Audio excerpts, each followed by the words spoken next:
I'm glad to have you back. I'm your host, K-Town, and you're listening to Mysterious Radio. We're going to be changing the format of the show just a bit, where it's more intimate, and you're going to hopefully feel that at the beginning of the show, which requires me to lean in a little more and for you to hear my voice a little more. And in the way that I interview my guest, I hope that it makes you want to tell your friends that it is an enjoyable experience, even if you do not agree with anything that my guest is discussing, but that you appreciate the fact that I'm bringing these people to you and allowing you to ultimately make up your own mind, which is very, very important in this day and age where you see others being censored all the time. I will never do that. I do try my best before I interview a guest to let them know that it is very important that they feel like they are in a safe space and that I won't judge them. This is a no judgment zone, and that you guys won't judge them, okay? Because I want them to say whatever is on their mind. And thank you for allowing me to be a part of your life every week. All right. My special guest tonight is William Ramsey, and he's returning to the show to discuss Aleister Crowley, who was a controversial occultist and a ceremonial magician. And many say he was a traitor to the British people. And we're going to hear all about his dark behavior right now.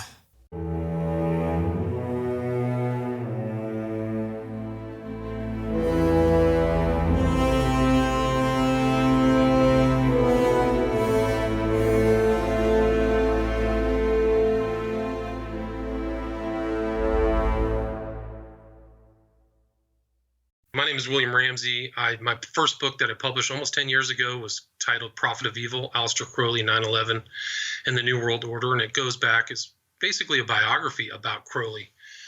His real name was Edward Crowley. He was born in England in 1875, but he went on to kind of become one of the more famous, if not the most famous modern occultist. And he died in 1947. So I really kind of went through and tried to go back and get my own view of what he was really up to. He's a complex individual who really never had a normal job. He came from a wealthy family. His dad sold beer and kind of like snacks throughout the pub system in England. And so it afforded Crowley, who was an only child, kind of the best of the best. And he was a member of what was called the Plymouth Brethren, which it actually was a subsect of the Plymouth Brethren. It was a subsect called the Exclusive Brethren, and the original teacher was John Nelson Darby. Might be familiar to some people. He was kind of the original dispensationalist, and he had a very rigid religious structure. His father was a pamphleteer for this kind of version of Christianity, so he went around and preached. And unfortunately for Crowley, his father died when he was 12. He was left in the care of his mother, and he didn't like the care of his mother or his uncle who took over his life. So he kind of had some problems with that, but he came from a rigid background. He was able, with the family money, to go to the best private schools. They would call them public schools in England, but the best private undergraduate style schools. So he was well tutored and trained. He went into Cambridge, was one of the schools in the city of Cambridge for the Exclusive Brethren. So he was in this kind of rigid environment there. He didn't do well. He got very sick. So he had real problems with the kind of structure that he grew up with. He was able to get into Cambridge. And while he was at Cambridge with all these other people, the future King of England, he said, "Here I am among the glories of the past, and I intend to be one of the glories of the future." So with family money, he really never had to work. So he was involved in really three things. He thought of himself as a poet, and he wrote and published many books of poetry. He was also involved at the beginning with mountain climbing, and he did a variety of different ascents throughout Europe and actually in the Himalayas. And it was also the occultism. So he's fascinated with the occult, and kind of went in and joined these orders. He heard about this group called the Golden Dawn, which was an early magical group. And he joined the Golden Dawn with some other luminaries, like Butler was William Butler Yeats was one who was became a much more famous poet than Crowley. But so he was in there kind of with this elite. It's a post Masonic order, so you kind of went through Masonry and then into the Golden Dawn, and that really influenced Crowley. He took a lot of the information and ideas and rituals and kind of used them for himself and started his own order right at the turn of the century. Yeah. And that was called the AA, or Astrum Argentum, or Silver Star would be the translation. And so he just kind of went forward. He was really the pivotal event in his life is something that happened to him in 1904 in Egypt after going. Hold on, don't say that yet. Okay. Hold on that, because I want to ask you something before you go too far. Okay. You said that was like the Golden Dawn was, I guess it was like something that the elite were in. Who else in that period of time would you consider elite that we may know of? I think one was Bram Stoker, or Abraham Stoker, the guy who wrote Dracula, was involved in that. Really? William Butler Yeats, I think, is most like he had some very, very famous poetry and also mixed kind of with the elite. But those are two people who come to mind that the public would probably know who were involved in the Golden Dawn. Okay, so what do you think was the draw to joining something like that? I mean, do you know what they were wanting to accomplish? I mean, what was their goal? I think the Golden Dawn represents this Golden Dawn of these new ideas that were circulating at the end of the 19th century. So a lot of ideas came from the East. The Golden Dawn was influenced by Blavatsky. And so they were trying to have this wisdom, but also practice magic. So they were involved in ritual magic, and I think for power, and also just to satisfy their curiosity. And I think it's an important element in understanding kind of elite behavior, because most of those people were educated and part of the upper level social structure. But I think that's really, they were kind of just adventurers in this kind of magic that didn't really exist in organized societies. Maybe the Illuminati or something like that had rituals back in the 18th century. But the Golden Dawn, at least in Western Europe, was a remarkable point, and it's still being practiced today. Golden Dawn magic. There's outfits in the United States that are affiliated with the Golden Dawn, so it's still kind of around. But I think that's really what Crowley was doing, was the seeking of knowledge, and really becoming this kind of occult expert. And I think that's what he was trying to do. What these other people, like if you listen to Yeats, it's pretty remarkable, because his poetry, he said, magic was all that I was and all that I did. He was really using these magical techniques to kind of inflame his mind and inspire his poetry. So, and Crowley himself, I think, used magic to get what he wanted to, whatever it was, money, relationships, anything like that. So I think that's really was the attraction for people, and kind of moving away from what they had as kind of the Christian worldview. This was an opportunity for people to move away from maybe what they thought of as state, or a religion that didn't have any modern impact for them. So I think there's a lot of different reasons that people got involved in the Golden Dawn. Yeah. Okay. So let me ask you this. Where was he conducting his ceremonial practices? I mean, do you know the locations? Well, so it was in London, and they used these Masonic orders, or the Masonic halls. One was right outside of Buckingham Palace that I remember. There were different temples throughout England, but I think that the original temple was in London, and I don't remember offhand right now what the actual place was, but yeah, there was definitely affiliated with the Masonry. Okay. I saw a picture of him when he was younger, and he was in his his ceremonial robes and things like that. He really reminded me of the young guy that they portray in Harry Potter. Tom Riddle. Tom Riddle. There you go. Tom Riddle. Yes, he reminds me so much of him. I'm wondering if. Well, it's an interesting connection, because there is kind of a Crowley connection into Harry Potter, actually. Really? Or magic. Really? Yeah. Yeah, absolutely. Well, Harry Potter himself. So I mean, that's kind of a tangent, but Potter is alchemical, so you're clay, working clay. So Harry Potter, that's his name. So it's alchemy, and there's all kinds of other things involved in there, 5 and the 6. So Harry Potter's name is an 11, which is Crowley's number of magic as well, or really just the number of magic. So the writer of Harry Potter was very smart. She knew a lot of stuff. And I think one of the figures in there is really taken as kind of a exemplar of Crowley. I can't remember the character's name, but it goes on and on. The wand that Harry picks out is 11 inches long. So there's all kinds of 11s. She was very smart from the very beginning, from that first book. She integrated tons of Western esoteric magical ideas, no doubt. That is interesting. Is she interested in, I mean, do you know if she attends some of these ceremonial? That's an open question. I mean, there's a lot of good questions. It's kind of like you're back in Shakespeare. Like, who really wrote this book? Is her story about being a single mother writing this book out at a coffee shop while she was on, welfare, really true? Because I remember that she was friends with somebody else. So somebody might have been feeding her ideas. And that first book is very skilled. And the Sorcerer's Stone is like a play on the Philosopher's Stone, which is something that Western esotericism is involved in. So there's some open questions, but I've heard her literally say, and it's in one of her documentaries about her. It says, I always want to see a little bit of magic in people. I don't remember the verbatim statement. Yeah, so she knows. She's much more savvy about the occult and Western magic than maybe the public would believe or know. I think it would be very scandalous if people really understood.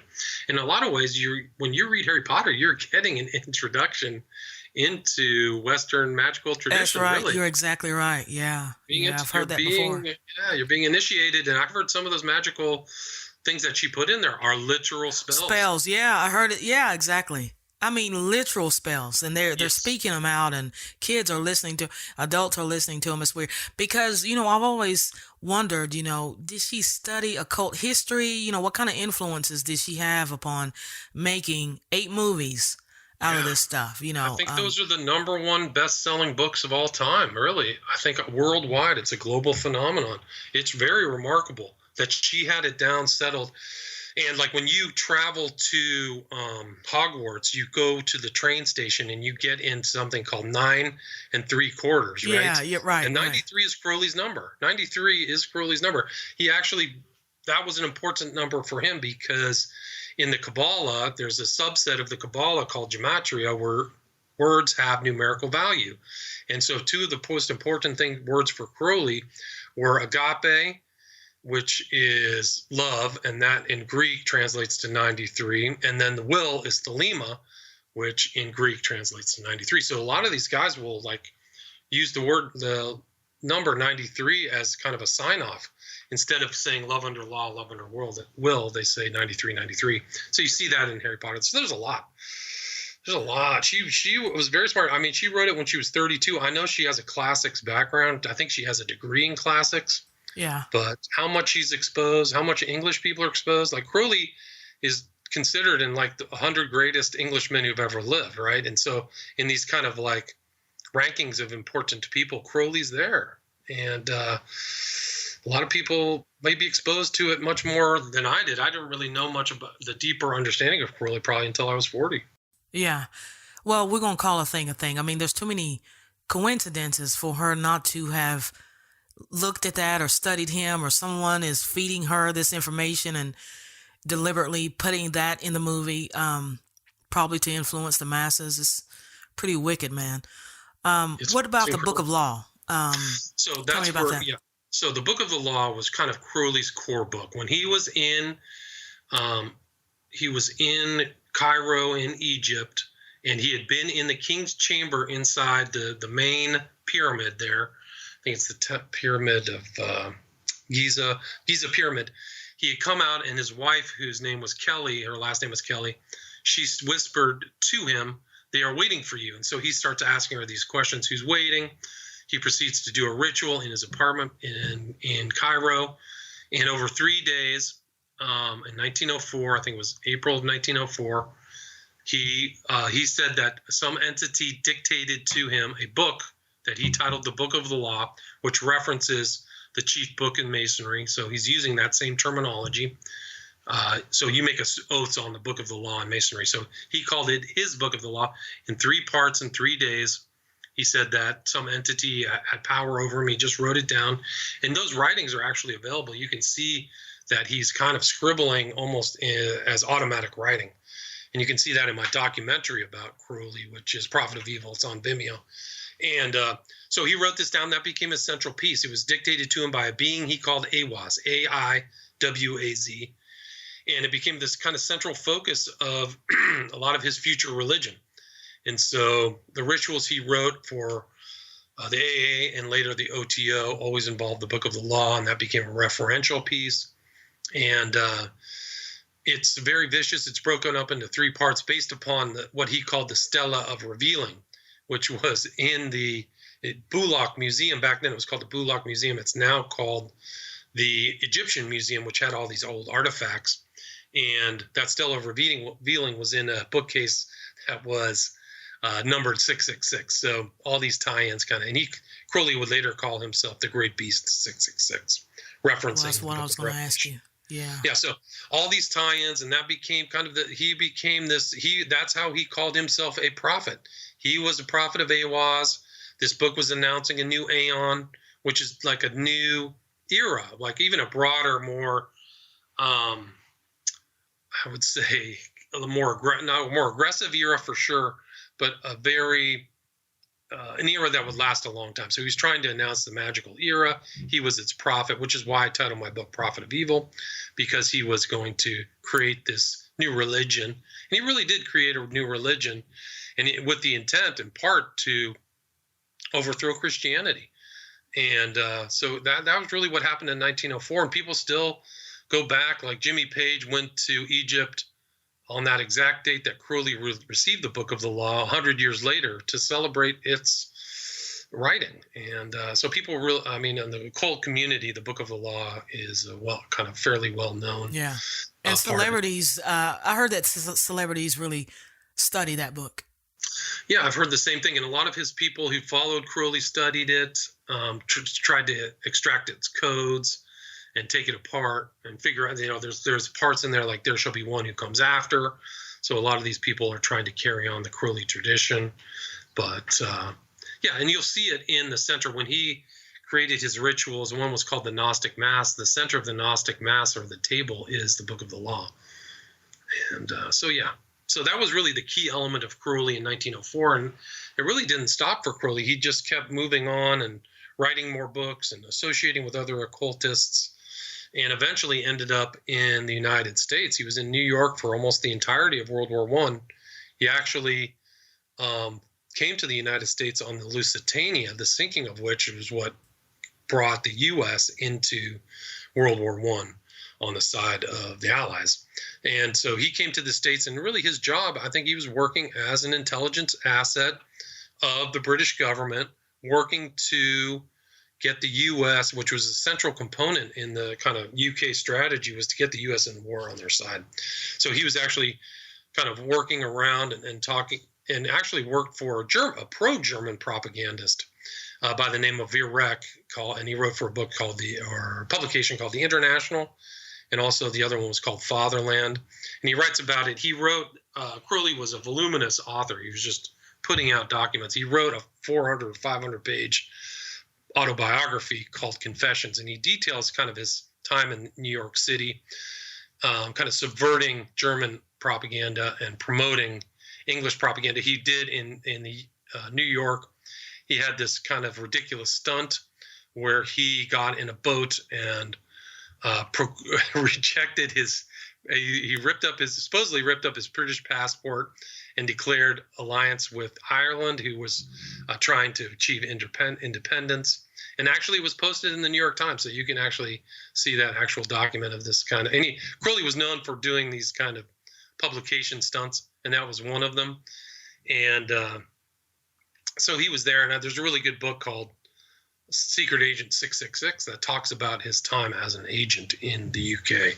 Yeah. And that author got documentation that said that the U.S. knew that Crowley was a British asset. And it's written there, like, we're cognizant of the fact that Crowley is an asset. And that's, so I think he was probably always working for some form of British intelligence prior to MI5 and MI6 from the beginning, from when he left Cambridge.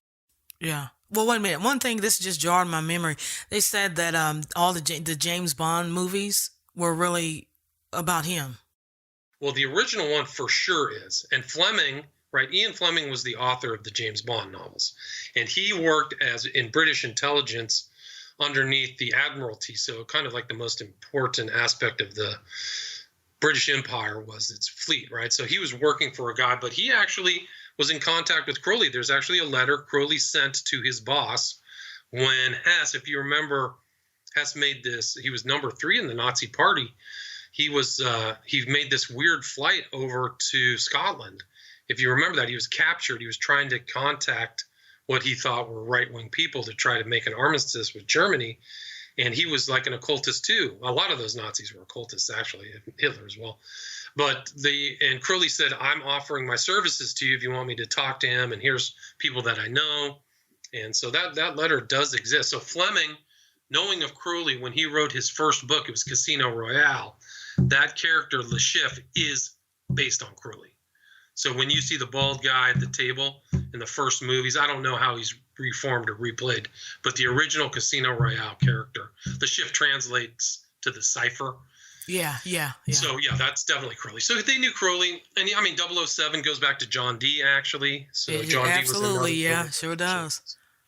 That whole tie-in is just so fascinating, man. Yeah, but, I mean, Fleming knew a lot of stuff. He was an elite family, banking family. He put a lot of information into his novels that was real. Like he talked about Le Cercle, which is literally a fascist organization, post-war fascist organization of wealthy people fighting against the communists. So yeah, there's all kinds of stuff in there. If you really unpack it, that's like another one, kind of like Harry Potter, where they're putting in stuff that's really kind of real. They're learning it from real world. Is he the one that first mentioned the age of Aquarius? Crowley, not to my knowledge. Okay, all right. He would call it the But did he make emphasis on it? I mean, did he tell them how? Not that much. Okay, all right. His ages were the ages of Osiris and the age of Horus. So he was trying to bring in the age of Horus, this Egyptian god, right? The hawk-headed god. And so the age of Osiris was a representation of Christianity, and Horus was this new magical future. So he didn't really talk about Aquarius per se, but he did talk about the birth of that child. So it was supposed to be the birth of this new aeon. And he actually predicted that it would take place in the 60s after he was dead. In a lot of ways, that 60s kind of revolution can tie itself to Crowley through Leary and some of these other characters. Like Leary said, he was carrying on the work of Aleister Crowley. So those are all kind of important tie-ins. But yeah, no, I don't remember the age of Aquarius being really any central tenet or concept within Crowley's writing. Got you. What about, okay, so tell me about when because this is so disturbing. I hate to bring it up, but we have to talk about it. Where did the sex magic and the pedophilia come in at? So when Crowley was doing his research, so he comes out of the Golden Dawn, right? So he learns all that stuff. But then when he comes out, he starts creating his own rituals. And what he finds is he likes to integrate into these rituals drugs and sex. So they become part of these rituals, that was kind of like his addition to the magical practices. This is what's happening. And that's actually what happened when he got involved with the OTO, which is a German secret society. They came and said, you're stealing my ideas, which they had come up with sex magic too. So he had it. So involved in these rituals would be sexual practices, and that's very obtuse intentionally, because it gets pretty graphic. But then he started his own. So he was in the U.S. He actually, once the Lusitania got sank, the U.S. went to war. He left the U.S. He says his work was done. He writes about it in Confessions. He comes back to England and decides to open his own kind of magical fraternity, kind of like the Golden Dawn, but he calls it the Temple or the Abbey of Thelema. And he chooses some kind of out of the way place in Sicily. and starts this up. And Crowley's always, like, part of his practice and part of kind of magical practice in general is to keep a diary. So you become and you write down your diary, what happened, what effect happened after this ritual, blah, blah, blah. But in there's something called the Magical Record of the Beast 666. And somebody went through there and read it. And in that, he talks about raping his girlfriend at the time, their baby, who's like 1 year old or 2 years old or something like that. So really graphic, bad, awful stuff. But there's all kinds of problems. Like Crowley himself said that kids should not feel ashamed about sexual activity. So he would encourage kids to watch that, young kids. And there's all kinds of records of these young kids who are at the Abbey of Thelema with the words they're talking about, what they learned from Crowley are off the charts. Like, I'm going to be the next beast after Crowley, the 6-year-old kid writes. And those are kind of in certain records. Yeah, it's unbelievable. It's pretty fascinating because one of the girls who survived the Abbey of Thelema only lasted about 4 years before it was literally shut down by Benito Mussolini, kicked Crowley out of Italy. Crowley also got kicked out of France too. But one of the women from there actually made it all the way to the States, and she passed away in Berkeley, I think only like 10 years ago. So she had this long life in the States away from Crowley, but there was a weird tie-in. She made it all the way over here. So Berkeley, California. So just an interesting story. So that's really Crowley's. And I think that there's other, like the Book of the Law announces total freedom. And so anything that would, like any rules or laws against that freedom, Crowley didn't agree with. So that included pedophilia. So there's some very disturbing stuff there. But that's they talk about child sacrifice in some of Crowley's work, magic and theory and practice. That was my next question. Tell me about that. Yeah.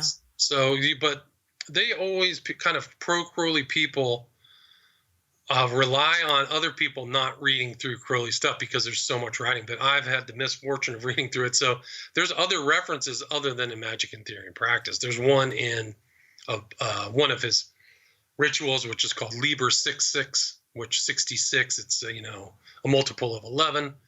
Talks about child sacrifice. The blood shall cover the altar as of wine. He writes about kind of in his poetic style. And then there's another book called The World's Tragedy. For Crowley, the world's tragedy is Jesus Christ. And in the intro of that, there's child sacrifice. That's how it starts. So he does hint at that. I mean, that's not a hint, but there are pieces of that in his writing, no doubt.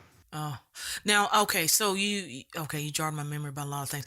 Okay. So let's start here. Let's go back to Italy. You said he got kicked out of there, but I'm wondering, since so many people are learning that the Vatican has a second, I say a dark side and a facade. They have a facade. Okay. And then they have a very, very dark side, supposedly. While he was there, did you find out anything about him having meetings or conducting any type of rituals or anything while he was there with the Vatican, in connection with the Vatican? Not to my knowledge, but he was in Italy, and it's interesting because he spent 3 days in Rome watching the black shirts under Mussolini kind of take over power in Rome, right? So literal fascists took over power. Crowley's sending missives back. He's constantly writing. There's actually a lot of letters that are from Crowley to various people in libraries interspersed throughout the world. And so he's sending stuff back all the time, probably talking about what Mussolini did. But and that actual takeover in Rome inspired Hitler's putsch in Germany, believe it or not, because he had seen Mussolini take over. And he's like, well, let's us take over.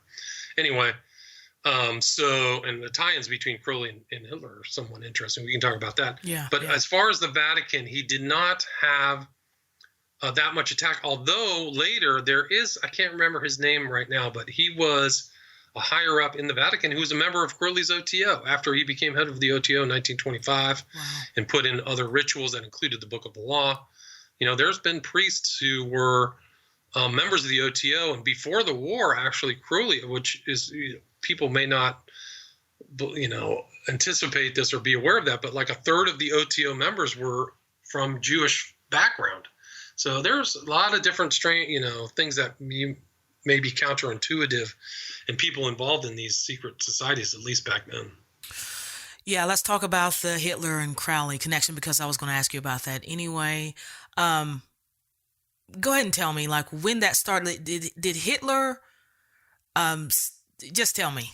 I'm Well, not I quite mean, sure what to ask it, but as you talk, it's I'll figure out it's something. not that obvious. So when Hitler's coming up, right? So he gets done with the war, goes into a mental institution or a sanitarium, comes out, starts getting involved in politics, or he's probably, I mean, Crowley, I mean, Hitler's like Crowley. He's probably, he was working for intelligence when he started joining some of these groups and as a corporal and he giving information back to the handlers. But he was a member of the GWP, or it was really the Deutschland Arbeit Partei or something like that. But that guy was a member of the Thule Society, so kind of an occult order. And there were supposedly a lot of occultists involved when the NSDAP or the Nazi Party started.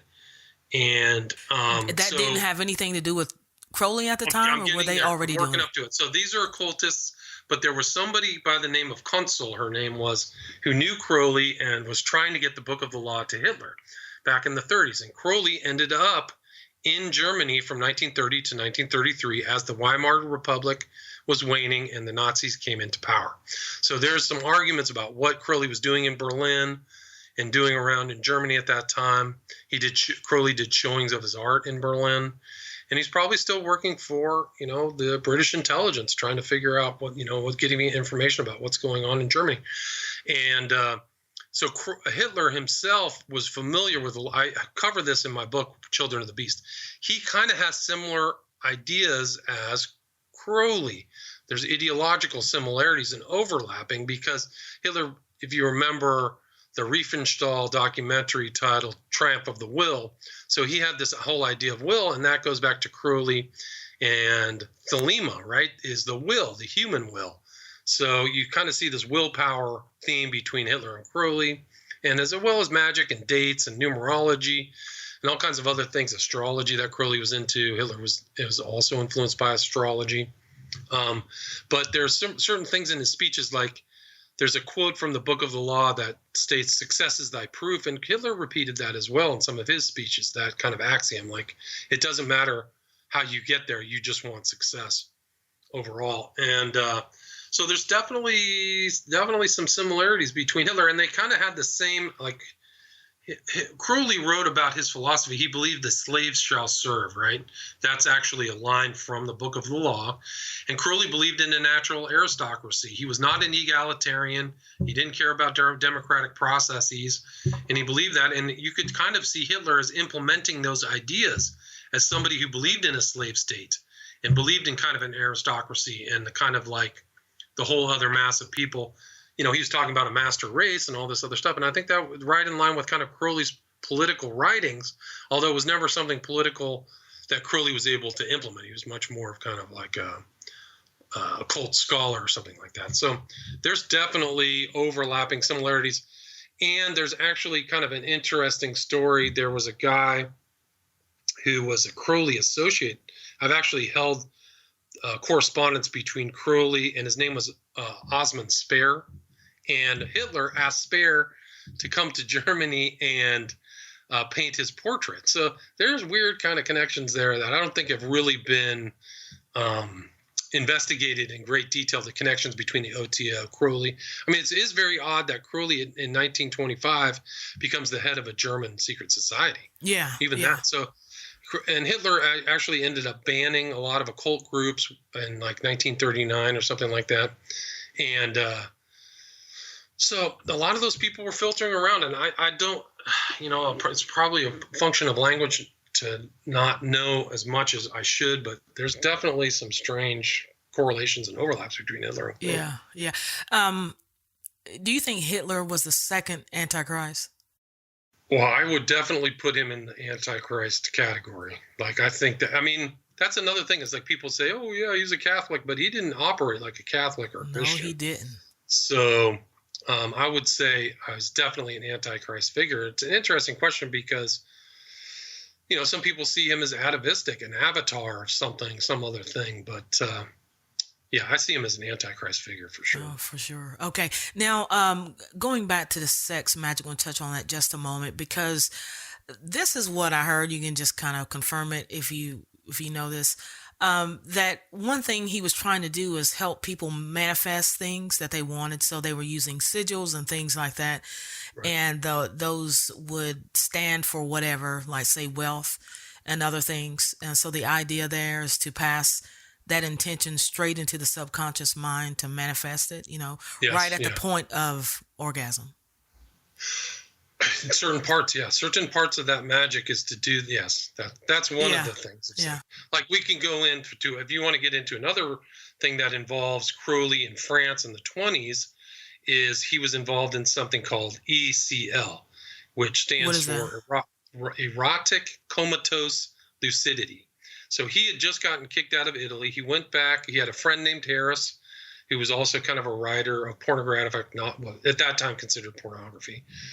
Today it'd be very tame, but he was staying with Harris, and then his wife was O'Hara, and she was friends with supposedly Barbara Bush's mom, right? So he was over there. But Crowley's practicing ECL. Well, the requirements of that form of sex magic is to have servitors, women, and then the main magician, and you basically are supposed, I think it's pretty graphic, you're supposed to have intercourse to the point that where you're in a coma, and then drift out of your body and come back and then write about it. So that's the part of comatose lucidity.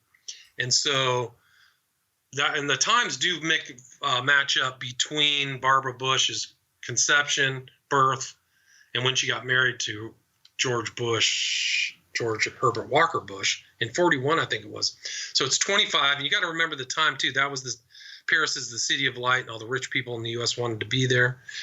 And I can't remember her original last name, but anyway, so she was supposedly operating as one of these servitors in the sex magic. And it's interesting too, because when Crowley was in New York, he was mixing with kind of like the cognoscenti, like the intellectual literary elite as well, and that same kind of thing seemed to happen in Paris at that time. So ECL, ritual, sexual servitors, so that's just another aspect. I mean, I fortunately know a lot more than that, but yeah, they're different components, but that's like another broader thing, and that's supposedly why Barbara Bush looks like Crowley. If you look at her, she has a huge head.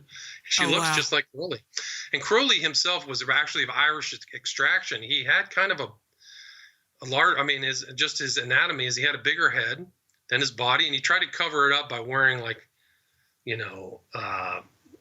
scarves and things like that. But he looked like that and bald, and he looks a lot. If you put pictures of him next to Barbara Bush, it looks pretty damn similar. And then we can I'm going to look at that now. Yeah, well, you can go and then take that all the way, because the reason I wrote my book about 9/11 is that all these 11s are in the event of September 11th, 2001, which is an 11, right? So there's a correlation of these elites tinkering around, or they're not dabbling. They're very deep into the occult, and some of these rich families have that same ideology of the slave shall serve. I'm an elite, I'm an aristocrat, and all these peasants serve me. Dispensable peasants. Like I think Crowley said, we shall give them the quiet wisdom of the cattle. Like he knew what he was doing. He just wanted them to, the whole herd of the population, to kind of just be something like an asset, like a human resource you just glom off of. Does that make sense? Yeah, it does. It does. So let's kind of stay on that with these celebrities and some of these famous people, because I've heard, like, when you see, let's just take, for instance, Cat Williams. I don't know if this is true or not. This is what I heard, that the reason why he was getting put in jail and having all these, unfortunate things happen to him is because he wouldn't, participate in a sex magic ritual that they wanted him to participate in.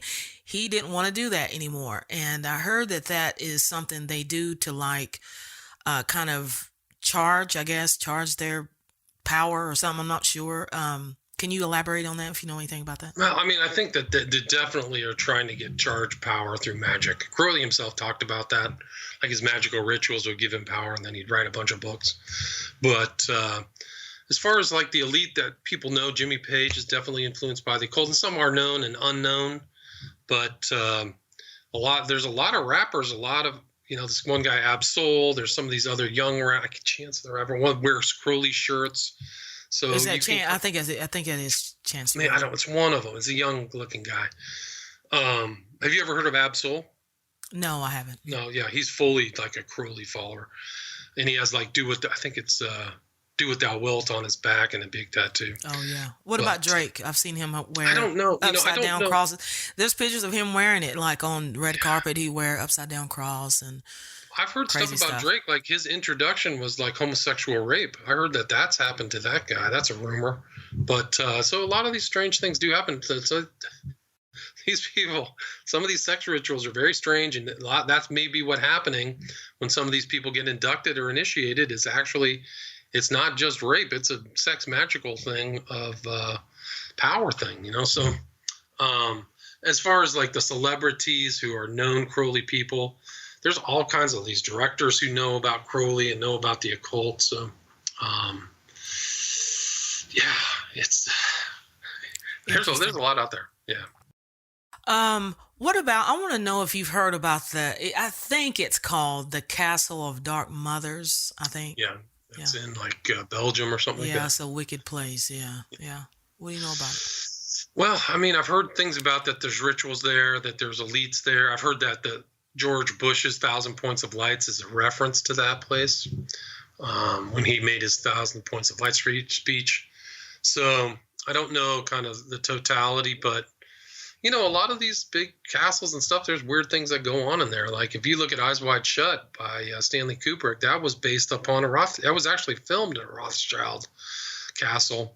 So, there's probably all kinds of weird occult elite magical stuff going on and probably that the Mistress of Darkness castle you're talking about or whatever is probably one of them.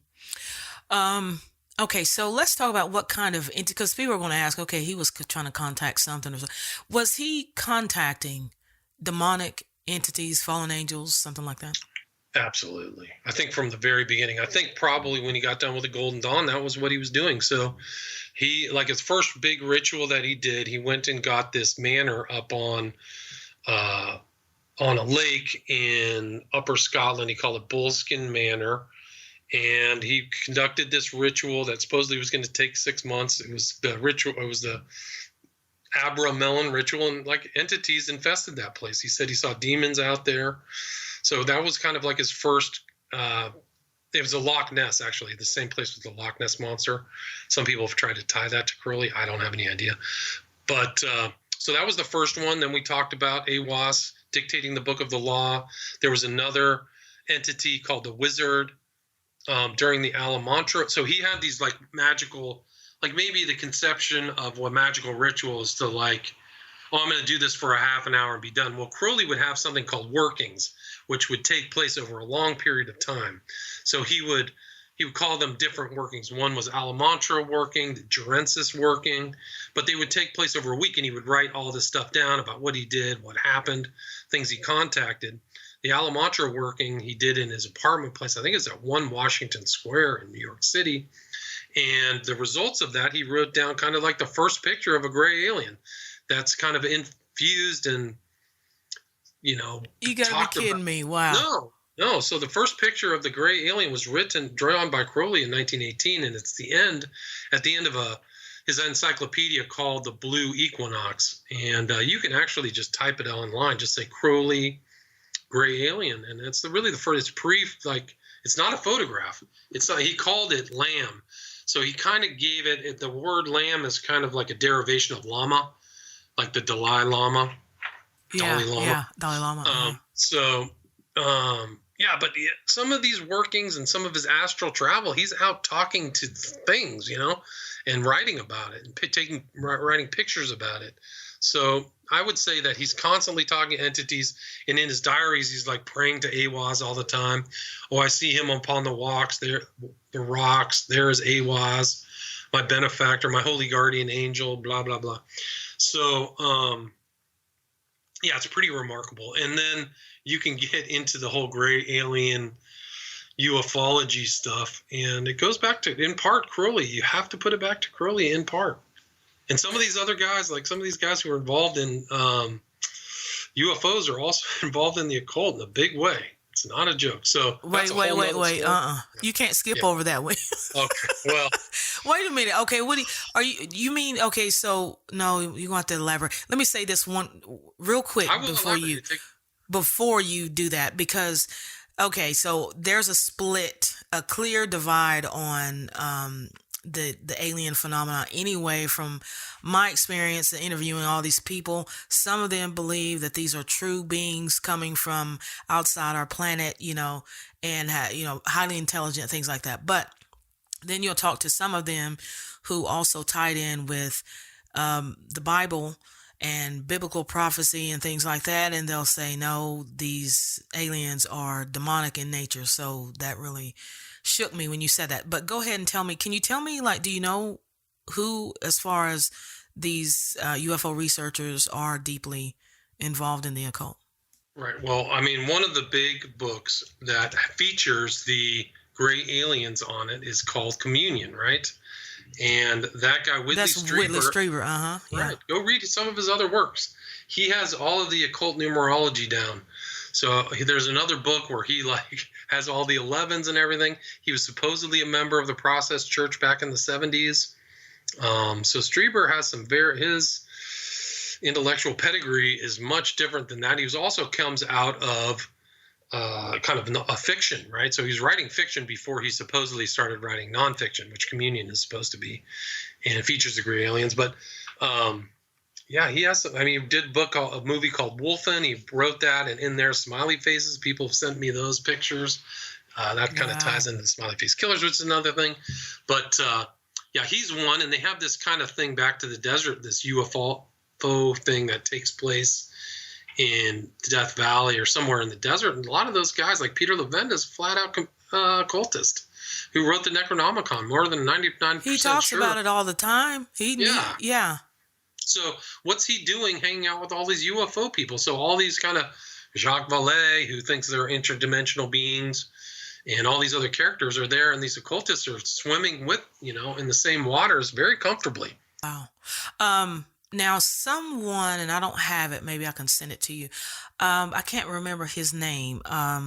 He's a speaker. He's got blonde hair. David something. Yeah, no, I know who you're talking about. It comes right to mind. Contact in the Desert is the thing. Yeah. No, I know exactly. I read a long, the longest resignation letter ever, and he was on Gaia. And so he got sick of it. I guess he said that Gaia, the whole channel, was of an occult nature. They're pushing it, and he didn't want to have anything to do with it. Those markers are there. Like if you read Arthur C. Clarke, these guys know the occult numerology. It's all like the 11s, 77s, 93s. It's interspersed. So there's a tie-in between UFOs, occultism, science fiction, that there is definitely a vein there. And if you look, for example, 2001: A Space Odyssey, right, was based upon a book and a movie.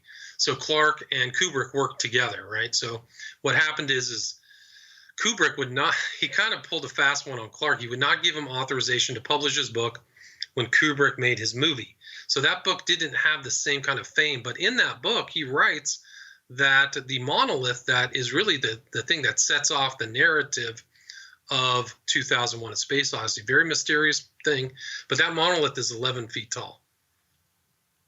So these guys are putting those things into, so-called fiction, which is really their real occult ideology, if that makes any sense. And Clarke was a pedophile, and Whitley, I'm trying to figure out what this is. Yeah, so there's a book by Whitley Strieber. I'll have to look it up, but he knows a lot more than just about ufology. I can assure you that. Yeah. Well, this has been a very, very interesting conversation as usual, William. Before we go, please tell my listeners where they can find out more about you or anything else you're working on. Yeah, I destroyed my Twitter account and my Facebook account. I do not regret that at all, but I am on MeWe, Gab, and Minds. So I'm posting there, and my books are available on my website, WilliamRamseyInvestigates.com, if you want a signed copy. And I'm actually just about to publish a book within the next week or two. So I don't have the full title yet, but look forward to putting that out. And then my documentaries, 5 of them, are on my Vimeo channel under William Ramsey. So if you're interested in that. I'll have all those links in the show notes. William, many blessings to you, and I really appreciate your time. Anytime. Glad to be with you again. It's great to talk with you. To find out more about our guest and all others, please visit our website at mysteriousradio.com. And I want to give special thanks to our co-creator and executive producer, Kim Kyle, who brought this show to you today. And working hard behind the scenes, our team of 4, I want to thank them as well. Follow us on social media and share the show with others that may like the subjects that we cover. I am your host, K-Town, and you're listening to Mysterious Radio.